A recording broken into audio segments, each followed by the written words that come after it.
Welcome to Mad Money. Welcome to Cramerica. My friends, I'm just trying to save a little money. My job is not just to entertain you, but to educate, to teach you. So call me at 1-800-743-CNBC. Tweet me at Jim Cramer.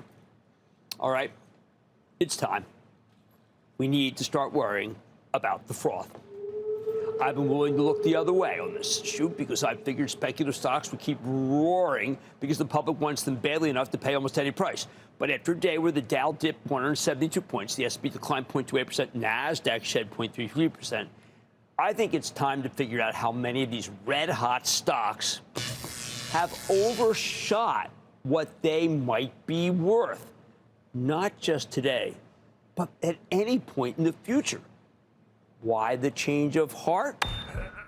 Two reasons.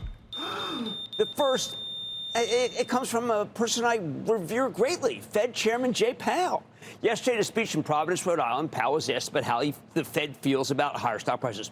He talked about how they look at overall financial conditions, and he went on to say that, quote, by many measures, for example, equity prices are fairly highly valued, end quote.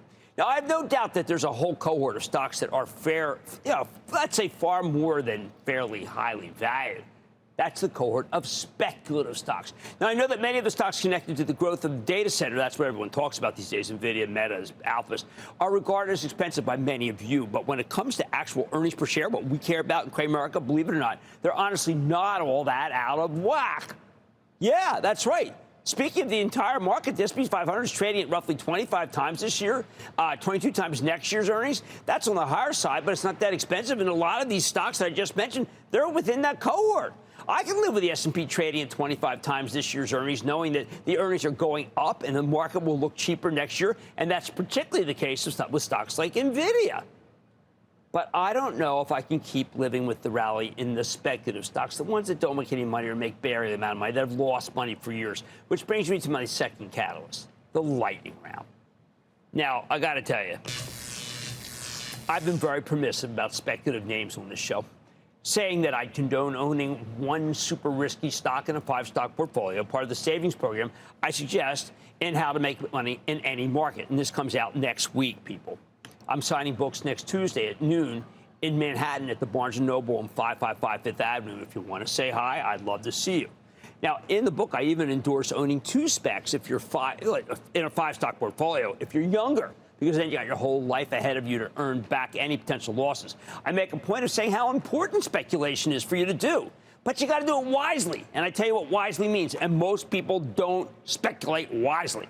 But, man, if the lightning round's indicative of what people are buying, we got a real problem.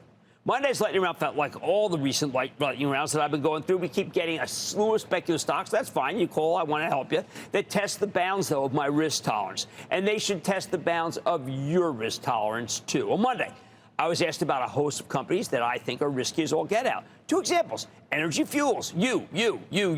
That is a uranium company that's great at both losing money and hitting the 52-week high list. Now, I'm a big believer in nuclear power. I'm not a big believer that nuclear power is going to experience a near-term renaissance. It can take a decade to build a new nuclear plant in this country. So I question if this stock should be up over 215% for the year. I do not question that this stock is, in the words of Fed Powell, fairly highly valued. Why the heck, then, did I say you was okay? You was okay. Well, that was because of the spectacular rally in Oklo, OKLO, another nuclear stock that I've been recommending. It's up 518% for the year. When Oklo was in the 30s, I said that one good headline could propel this stock to the stratosphere. Now it's in the 130s. Sure enough, we got that whole slew of headlines about a $1.68 billion facility in Tennessee where Oklo will be recycling nuclear waste into fuel for its advanced reactors. Stock went to a high of 144 today before reversing hard, finishing at 131. I think Oklo is a great concept, and I say concept because it has no revenues. But I think with Oklo, here we go, okay? Am I clear? We got good news today, and the stock couldn't maintain its momentum. That's a bad sign. The intraday reversal, suboptimal. Then I got a question about AST Space Mobile. That's a satellite broadband network for smartphones with a stock that's up 158% for the year. This is a company that's been losing money hand over fist. Almost no revenue whatsoever. Maybe they have something, but it surely isn't self-evident. Sell. I finished the show Monday and went to see my research director, Ben Stoto, who celebrated his birthday today. I told him I was heartsick. I told him that I'm now giving so much license to these stocks that it's just going to end up hurting people. I know that so far it hasn't been a problem. And look, I've been right to recommend them. Dead right. If you've been speculating in these stocks, you've won big. But I can't do it anymore, people. I told Ben I couldn't live with myself if I kept pushing these specs at these elevated prices, and he agreed. We both decided time to rein it in.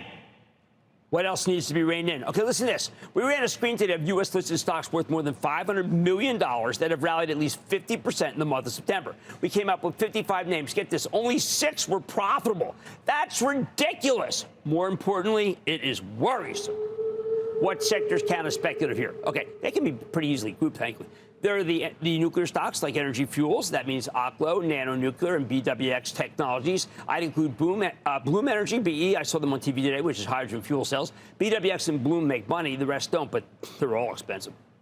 Then there's the crypto derivatives that want to emulate the success of the company formerly known as MicroStrategy, now called Strategy. They only work if crypto can keep climbing, something that we're going to discuss later on in the show, and it's not positive. Now, if you want crypto, do not buy these. Go buy crypto. The best way to play crypto is with crypto. All right, let's think about quantum computing, which is rife with money losers that could end up being terrific, but right now they don't have much going for them other than hope. That includes IONQ, which we had on the other day. Boy, I liked what I saw. I really did. But only if you think very, very long term. Stock's up 77% for the year. I think that's aggressive. There's D-Wave, which impressed me when they were on, too. It hit a 52-week high today, but it was up 230% for the year. But again, it could be ages before the business starts to take off. I don't even know if they disagree with that. Both IONQ and D-Wave are losing fortunes. Same goes for Rigetti Computing and Quantum Computing, although the latter's only up 29%. Ooh, bargain. What else? There are the companies that look like CoreWeave. CoreWeave is a great company that keeps winning business almost daily, and I've been supporting that one. But then there's a company like Nebius, which has some good contacts and a relationship with Microsoft, but it loses a lot of money, yet its stocks rallied more than 308% for the year. Ow. There are other companies like IREN, which makes power centers for Bitcoin mining and is looking to pivot to AI data centers. Hey, listen, CoreWeave took that strategy. IREN is actually profitable, but its stock has rallied 380%, too hot. Remember, if you want CoreWeave, buy CoreWeave. Finally, there are companies that create flying cars and novel drones and rockets and, of course, the requisite clinical stage biotechs, which often have stocks that soar higher as their losses grow exponentially. You see them sometimes in what's known as the crawl at the bottom when you come in the morning. Stocks are up like 20, 30, 40, 50%. No, I'm done with that. I've enjoyed blessing these speculative names, and so far, it's great. It's been incredibly right.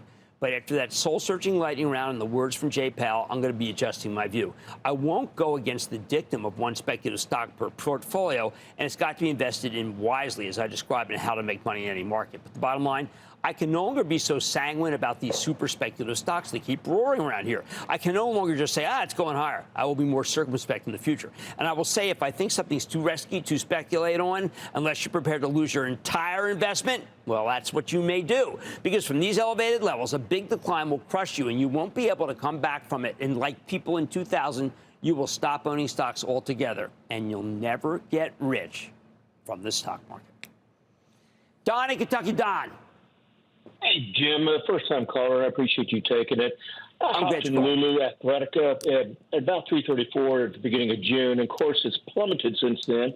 So my question to you is, would you back it up and try to climb back out of it, or would you just get rid of it altogether? Well, I think it has fallen too far. It's down 50%. I think that Calvin McDonald is a person of great wisdom, and I do think that you can catch a bounce. I don't want to say more than that because I think the prices are too expensive, and it's not differentiated enough. And I felt that way when my favorite, Costco, came in hard against Lulu. Let's go to Robert in New York, please. Robert.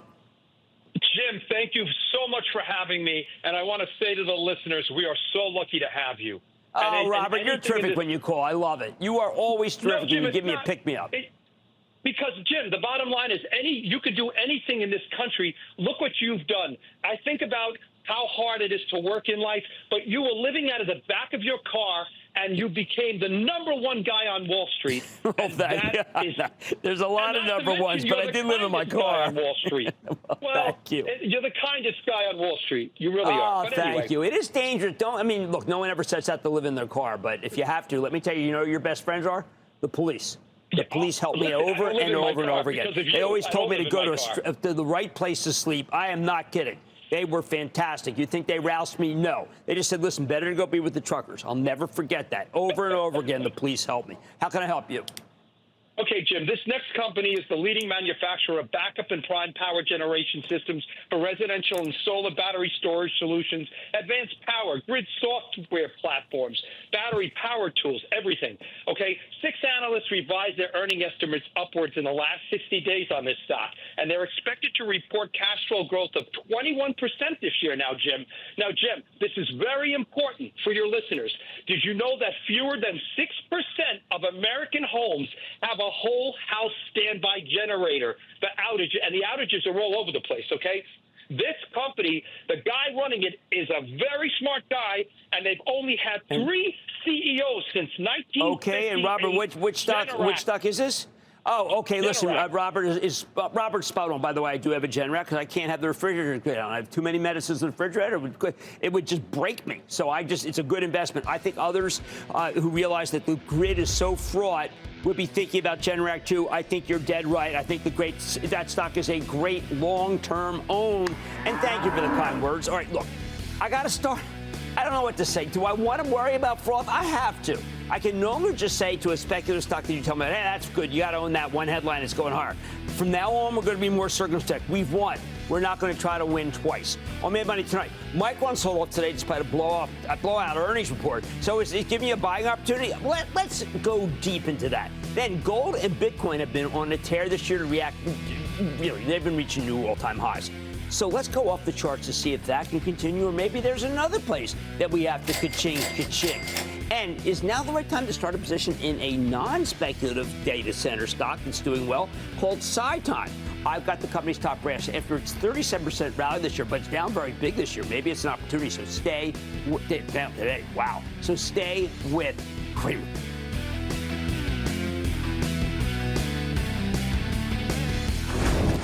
Don't miss a second of Mad Money. Follow @Jim Cramer on X. Have a question? Tweet Cramer. #MadMentions. Send Jim an email to madmoney@cnbc.com or give us a call at 1-800-743-CNBC. Miss something? Head to madmoney.cnbc.com.